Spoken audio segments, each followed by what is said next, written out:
Assalamualaikum. Perkenalkan, saya mahasiswa Prodi D4 Teknologi Laboratorium Medik Universitas Megareski Makassar. Saya Luciani Pongsibidang dan rekan saya Iriani Mawene. Di sini kami akan menjelaskan tentang uji asumsi. Di mana pada uji asumsi ini terdapat 5 poin. Yang pertama yaitu uji normalitas data, uji homogenitas data, uji binomial data, uji linearitas data, dan uji N-gain score. Baik, kita masuk pada poin yang pertama yaitu uji normalitas data.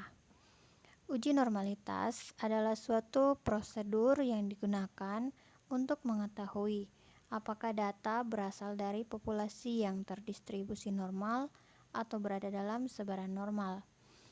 Uji normalitas biasanya digunakan untuk mengukur data berskala ordinal, interval, ataupun rasio. Jika analisis menggunakan metode parametrik, maka persyaratan normalitas harus terpenuhi, yaitu data berasal dari distribusi yang normal. Jika data tidak berdistribusi normal atau jumlah sampel sedikit dan jenis data adalah nominal atau ordinal, maka metode yang digunakan adalah statistik non-parametrik. Uji normalitas data dikatakan normal apabila probabilitas atau sigma lebih dari 0,05. Yang kedua yaitu uji homogenitas data. Uji homogenitas adalah suatu prosedur uji statistik yang dimaksudkan untuk memperlihatkan bahwa dua atau lebih kelompok data sampel berasal dari populasi yang memiliki variasi yang sama. Dengan kata lain, homogenitas berarti bahwa himpunan data yang kita teliti memiliki karakteristik yang sama. Pengujian homogenitas juga dimaksudkan untuk memberikan keyakinan bahwa sekumpulan data yang dimanipulasi dalam serangkaian analisis memang berasal dari populasi yang tidak jauh berbeda keragamannya. Yang ketiga yaitu uji binomial data.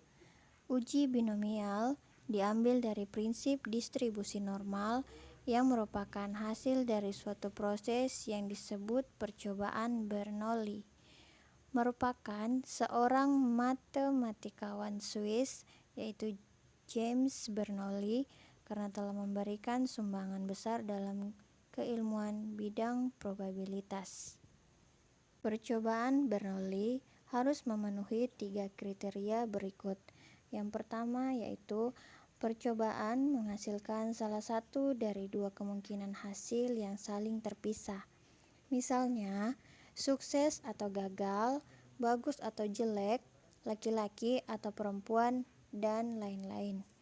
Yang kedua, probabilitas sukses dapat ditulis sebagai P, nilainya selalu tetap dari percobaan yang satu dengan percobaan yang lainnya, sedangkan gagal ditulis sebagai 1 kurang P atau Q. Yang ketiga, percobaan-percobaan bersifat independen, artinya hasil dari satu percobaan tidak akan mempengaruhi terhadap percobaan yang lainnya. Yang keempat, yaitu uji linearitas data. Uji linearitas digunakan untuk mengetahui linearitas data, yaitu apakah dua variabel mempunyai hubungan yang linear atau tidak. Teori mengatakan bahwa dua variabel mempunyai hubungan yang linear bila signifikansi atau deviation for linearity lebih dari 0,05. Yang kelima yaitu uji N-gain score. Gain ternormalisasi atau yang disingkat dengan N-gain score bertujuan untuk mengetahui efektivitas penggunaan suatu metode atau perlakuan tertentu dalam penelitian one group pretest, post-test decide, maupun penelitian menggunakan kelompok kontrol. Uji N-gain score dilakukan dengan cara menghitung selisih antara nilai pretest, yaitu tes sebelum diterapkannya metode atau perlakuan tertentu, dan nilai post-test, yaitu tes sesudah diterapkannya metode atau perlakuan tertentu. Dengan menghitung selisih antara nilai pretest dan post-test atau gain score tersebut, kita akan dapat mengetahui apakah penggunaan atau penerapan suatu metode tertentu dapat dikatakan efektif atau tidak. Setelah ini, kita akan lanjut pada contoh kasus dari setiap uji yang dilakukan dengan menggunakan aplikasi SPSS. Kita masuk pada uji yang pertama, yaitu uji normalitas data. Hal yang pertama kita lakukan yaitu melakukan penginputan data pada kolom pada variabel view. Data yang kita gunakan saat ini yaitu model pencegahan dini perilaku merokok, alkohol, narkoba pada remaja tahun 2015. Kita lakukan penginputan data pada kolom name, mengisi nomor urut, selisih nilai pengetahuan rokok, dan selisih nilai pengetahuan miras. Kemudian desimalnya di sini dinolkan dan measure-nya menggunakan data skala. Kemudian setelah menginput data pada variabel view, kita lanjut pada penginputan data di bagian data view. Kita klik data view bagian pojok kiri bawah, kemudian mengisi data pada kolom yang telah tersedia seperti nomor urut, nilai rokok, dan nilai miras.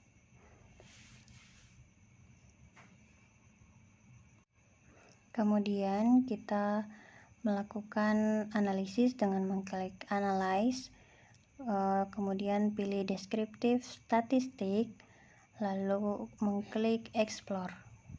Kemudian akan muncul kotak dialog seperti yang tertera di layar. Kemudian variabel kita pindahkan dari sebelah kiri ke bagian dependent list, yaitu selisih nilai pengetahuan miras dan juga selisih nilai pengetahuan rokok.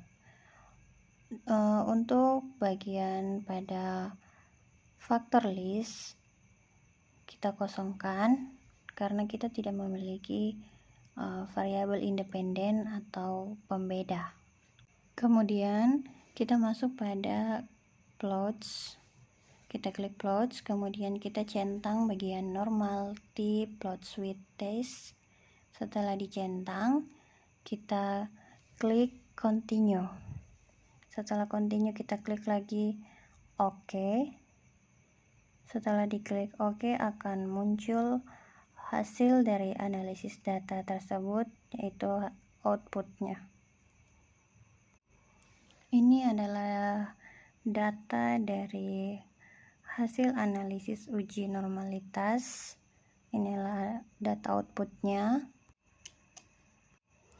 Pada tabel test of normality terdapat dua pilihan analisis sekaligus, yaitu sig pada kotak Kolmogorov-Smirnov dan sig pada kotak Shapiro-Wilk. Pertimbangan untuk memilih analisis adalah banyaknya kasus atau banyaknya amatan. Jika jumlah kasus kurang dari 50, seperti pada penelitian kasus yang kita gunakan, yaitu jumlah kasusnya hanya 15, kurang dari 50, maka analisis Shapiro-Wilk dianggap lebih akurat. Jika jumlah kasus sama atau 50 kasus, maka analisis Kolmogorov-Smirnov dianggap lebih tepat. Mengingat pada kasus ini banyaknya responden berjumlah 15 mahasiswa atau kurang dari 50, maka kita perhatikan kotak Shapiro-Wilk, nilai SIG, variabel selisih nilai pengetahuan Rocco sebesar 0,035 dan variabel selisih nilai pengetahuan Mira sebesar 0,047. Maka interpretasi hasil dari data penelitian ini yaitu jika nilai SIG lebih dari 0,05 atau 0,01 maka data dinyatakan berdistribusi normal. Jika nilai SIG kurang dari 0,05 atau 0,01 maka data dinyatakan tidak berdistribusi normal. Manakala kita gunakan taraf signifikansi 0,01 maka nilai SIG pada kedua variabel yaitu pengetahuan tentang Rocco dan pengetahuan tentang miras dinyatakan berdistribusi normal. Yang kedua yaitu uji homogenitas data. Yang pertama kita lakukan yaitu menginput data pada variabel view. Data yang kita gunakan saat ini yaitu data penelitian untuk mempelajari apakah ada hubungan antara tingkat pendidikan ibu dengan banyaknya kunjungan ke sekolah anaknya. Jumlah sampel yang kita gunakan di sini sebanyak 44 sampel.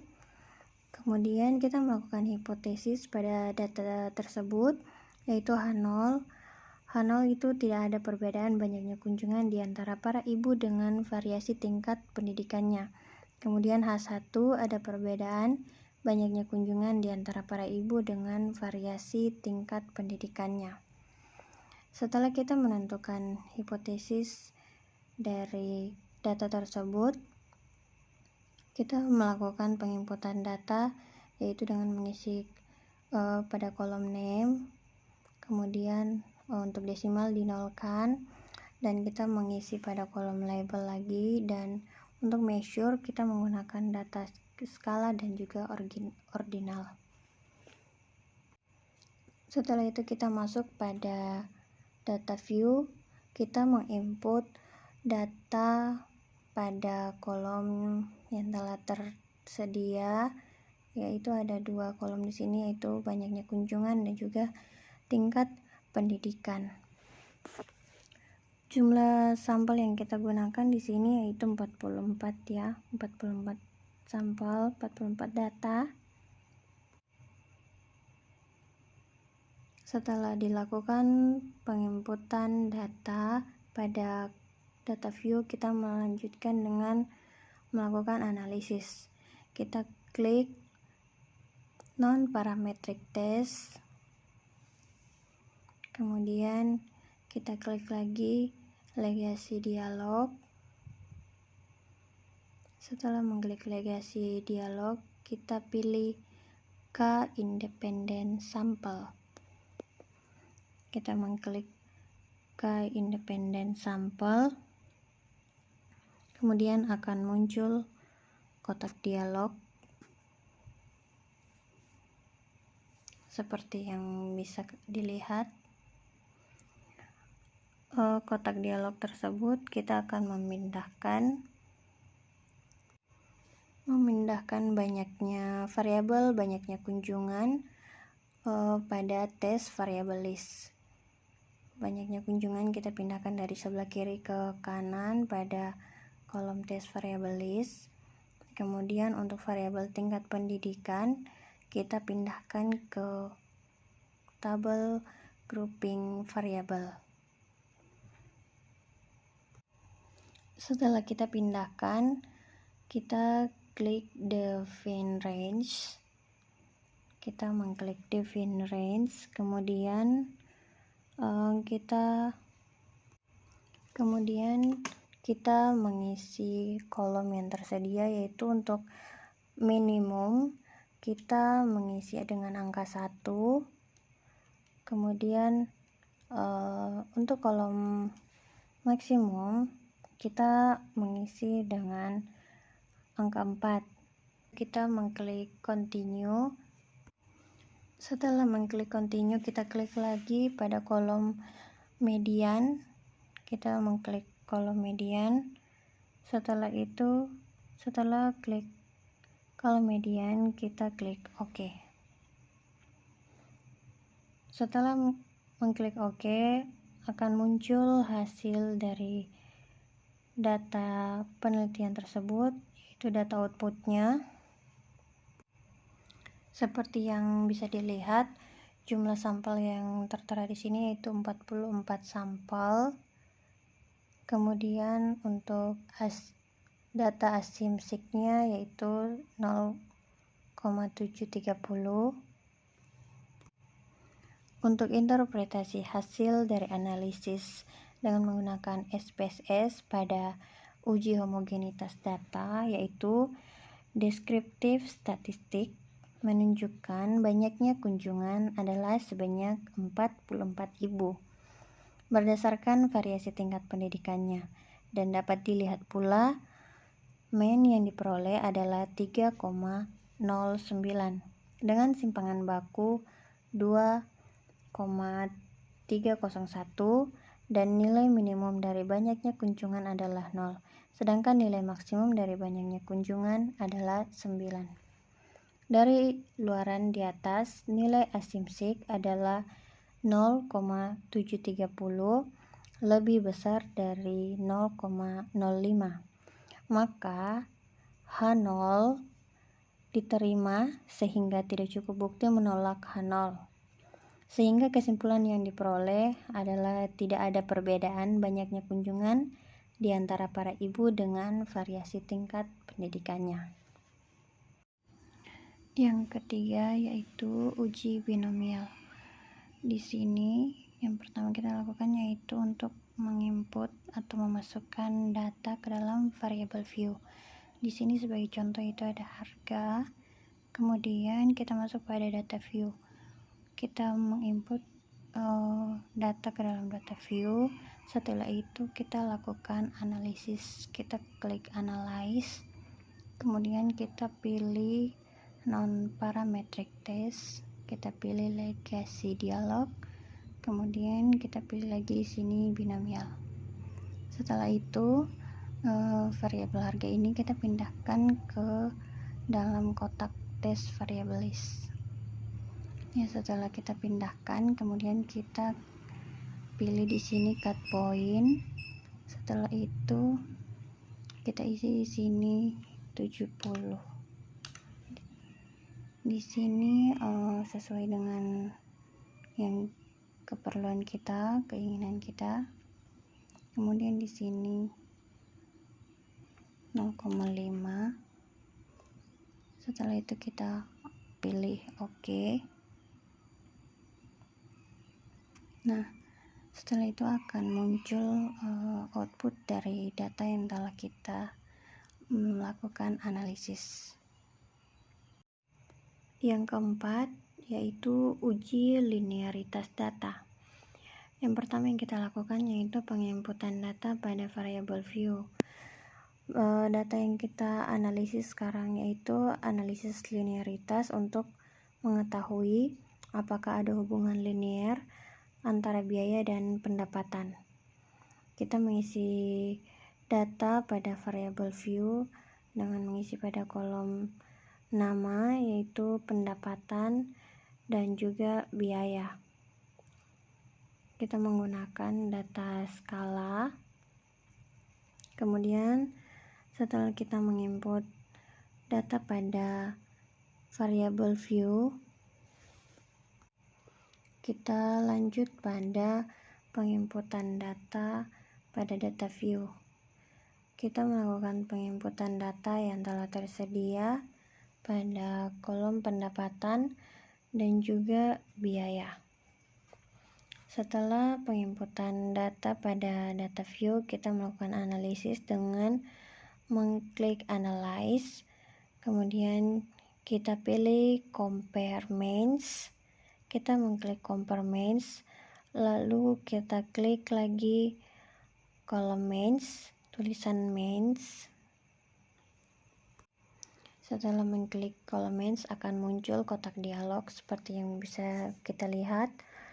Setelah muncul kotak dialog, kita akan memindahkan variabel memindahkan variabel pendapatan dari kolom sebelah kiri, kita pindahkan yang untuk pendapatan ke kolom dependent list yang di sebelah kanan. Kemudian untuk biaya kita pindahkan ke kolom independent list.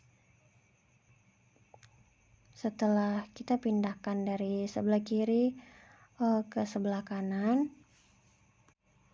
kita lanjut pada yang selanjutnya. Kita klik option berada di sebelah kanan atas. Kita klik option, kemudian kita klik yaitu di bagian pojok kiri bawah, test for linearity. Kita centang kolom itu, kemudian continue. Setelah continue kita klik OK, maka akan muncul hasil data output dari data yang telah kita analisis, yaitu untuk melihat linearitas dari pendapatan dan juga biaya. Dari output yang bisa dilihat di sini jumlah sampel yang kita gunakan sebanyak 20 dengan persentase yaitu 100%. Kemudian untuk interpretasi hasil dari analisis uji linearitas data dapat kita lihat pada output tabel yang telah tersedia. Diketahui bahwa nilai signifikansi pada linearity sebesar 0,011. Karena signifikansi kurang dari 0,05, maka dapat disimpulkan bahwa antara variabel pendapatan dan biaya terdapat hubungan yang linear. Jika dilihat dari nilai signifikansi pada deviasi for linearity, maka dapat disimpulkan bahwa ada hubungan yang linear antara variabel pendapatan dan biaya. Hal ini karena nilai signifikansi sebesar 0,408 yaitu lebih dari 0,05. Yang kelima yaitu uji N-gain score. Pertama, kita melakukan penginputan data pada variabel view. Kita melakukan penginputan data pada variabel view, di mana contoh kasus yang kita gunakan di sini yaitu menggunakan uji N-gain score untuk mengetahui efektivitas penggunaan metode cooperative learning terhadap hasil belajar dalam mata pelajaran PKN pada siswa kelas 11 SMA Nur Hidayah Surakarta tahun pelajaran 2019. Kemudian kita melakukan penginputan data pada kolom nama, kemudian desimal dan label, dan juga measure menggunakan nominal dan juga skala. Setelah menginput data pada variabel view, kita lanjut pada data view. Kita menginput data pada data view. Data yang kita input di sini berjumlah 19 data. Setelah kita menginput data pada data view, kita akan melanjutkan pada analisis.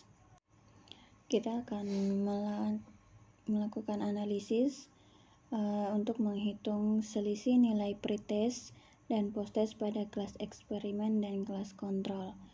Kita klik transform, kemudian kita klik compute variable.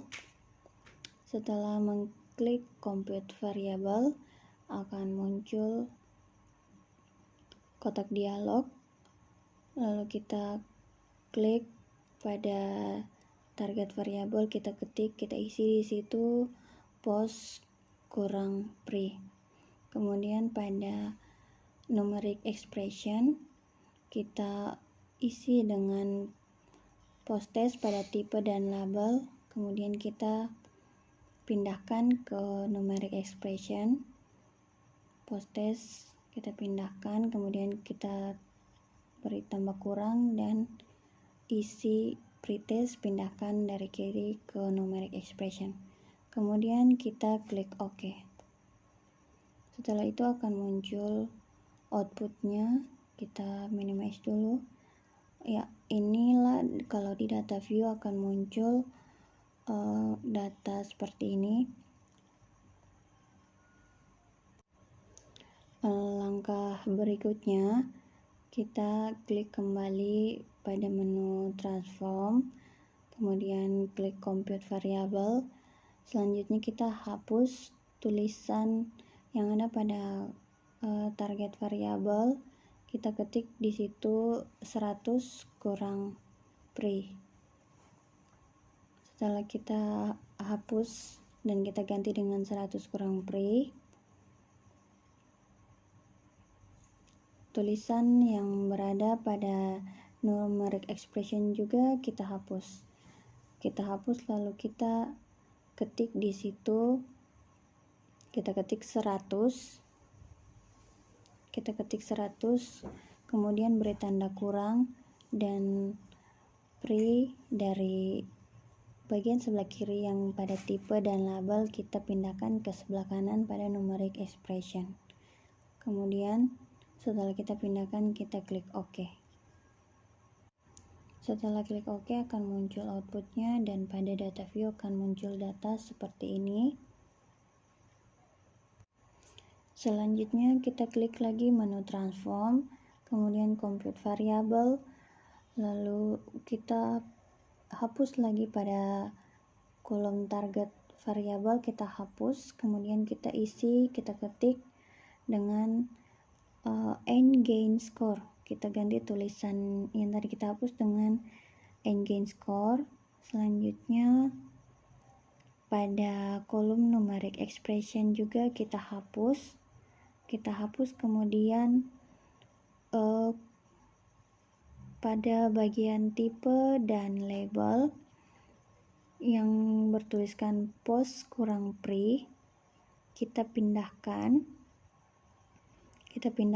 yang bertuliskan post kurang pre, pindahkan dari tipe dan label, kita pindahkan ke numeric expression, kemudian beri tanda bagi, lalu yang bertuliskan 100 kurang pre kita pindahkan ke numeric expression lagi, kemudian kita klik OK. Setelah kita mengklik OK akan muncul output dari data tersebut. Kemudian pada data view akan muncul data seperti ini, data dari end gain score. Kemudian untuk mencari nilai end gain persennya, kita kembali lagi dengan mengklik klik menu transform. Kita kembali untuk mengklik menu transform, kemudian compute variable, lalu kita menghapus pada tulisan target variable, skornya kita ganti dengan persen. Jadi pada target variable bertuliskan end gain persen. Kemudian pada kolom numeric expression kita hapus, kemudian kita hapus dulu pada numeric expression, kemudian yang berada pada tipe dan label yang bertuliskan end gain score, kita pindahkan ke numeric expression, kemudian kita beri tanda kali dan kita tuliskan dengan angka 100. Jadi end gain score dikali dengan 100, kemudian kita klik OK. Akan keluar atau muncul pada data view data dari end gain persen. Berikutnya kita akan menghitung rata-rata nilai end gain score dalam bentuk persen tersebut.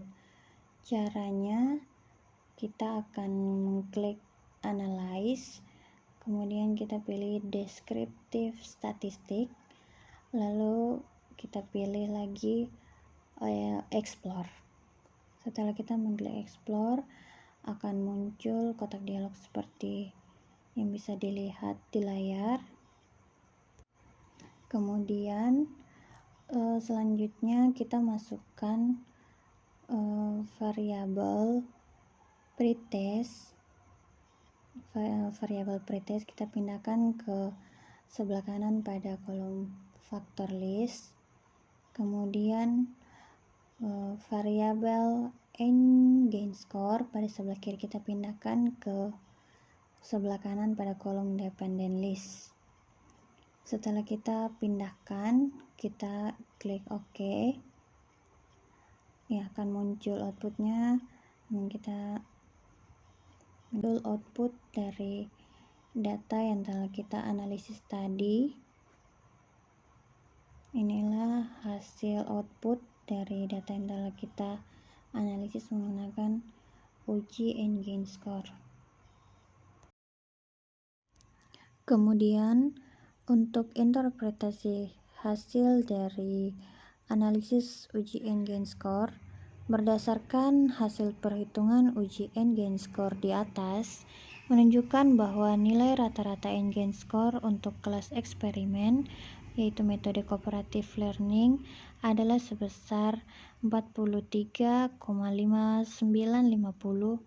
atau 43,6%, termasuk dalam kategori kurang efektif, dengan nilai n-gain score minimal 20% dan maksimal 71,43%. Sementara untuk rata-rata n-gain score untuk kelas kontrol adalah sebesar 26,56 atau 26%, termasuk dalam kategori tidak efektif dengan nilai n-gain score minimal 6,25% dan maksimal 47,73%. Dengan demikian, maka dapat disimpulkan bahwa penggunaan metode cooperative learning kurang efektif untuk meningkatkan hasil belajar dalam mata pelajaran PKN materi siswa kelas 11 SMA Nur Hidayah Surakarta tahun 2019. Sementara penggunaan metode konvensional learning tidak efektif untuk meningkatkan hasil belajar dalam mata pelajaran PKN pada siswa kelas 11 SMA Nur Hidayah Surakarta tahun pelajaran 2019.